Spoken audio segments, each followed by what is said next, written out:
Welcome to our daily Devo. Let's get right after it. I want you to know love impacts my sin. This is really good news. Because when I blow it, when I sin, and I do, and by the way, so do you, God's first question is not, did he sin? His first question, does he love me? Does he love my son Jesus? If he does, we're going to cover that sin. We're going to compensate for it. We know he's imperfect. What matters is, does he love me?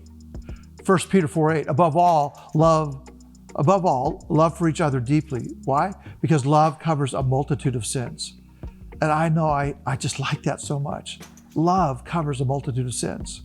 Two meanings there. First, when we love Jesus and he loves us, he covers up all the sins that we've ever committed.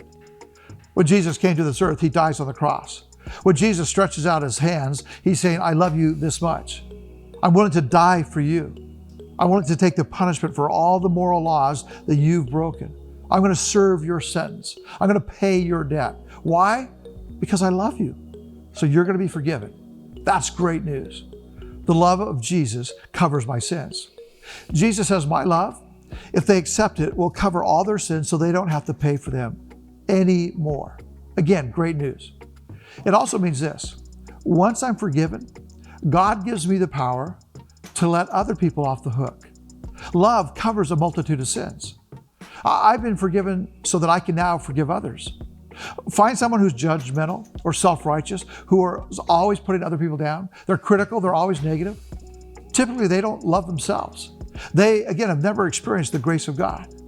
So when we understand how much we've been forgiven, again, we start cutting other people a lot of slack. We don't get upset with them. We don't get upset with other people who blow it because we know how much we've been forgiven when we've blown it. And now we're able to cover the sins of others.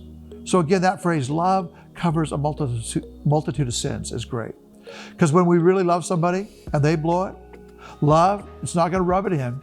Love is going to rub it out. That's the mark of love. Love doesn't rub it in. Love rubs it out. God says, I want you to experience my love. Why? So that you can pass it on to other people as well.